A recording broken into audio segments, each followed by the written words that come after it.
അന്യായമായ കോടതി ഫീസ് വർധന പിൻവലിക്കണമെന്ന് ഭാരതീയ അഭിഭാഷക പരിഷത്ത്. ജനങ്ങളുടെ മേൽ അമിതഭാരം ഏൽപ്പിക്കുന്ന സർക്കാർ നടപടി പ്രതിഷേധാർഹമെന്നും അഭിഭാഷക പരിഷത്ത് ഭാരവാഹികൾ വ്യക്തമാക്കി.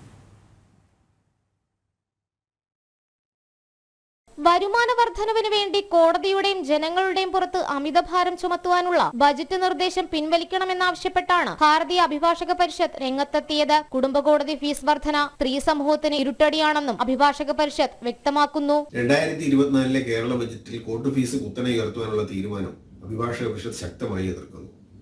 ഇപ്പോൾ തന്നെ ഏറ്റവും കൂടുതൽ കോർട്ട് ഫീസ് ചുമത്തുന്ന ഒരു സംസ്ഥാനമാണ് കേരളം.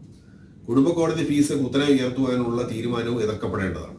സ്ത്രീപക്ഷ നിയമങ്ങളുടെ അന്തസത്ത മനസ്സിലാക്കാതെയാണ് സർക്കാർ ഇക്കാര്യത്തിൽ പെരുമാറിയിട്ടുള്ളത്. മദ്യവും ലോട്ടറിയും കഴിഞ്ഞാൽ ഏറ്റവും കൂടുതൽ വരുമാനം ലഭിക്കുന്നത് കോടതിയിൽ നിന്ന് ലഭിക്കുന്ന കോർട്ട് ഫീസിൽ നിന്നാണ്.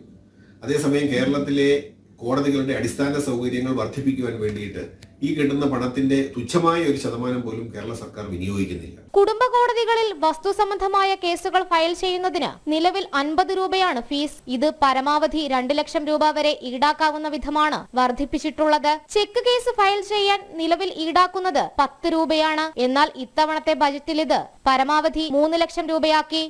ജനം, കൊച്ചി.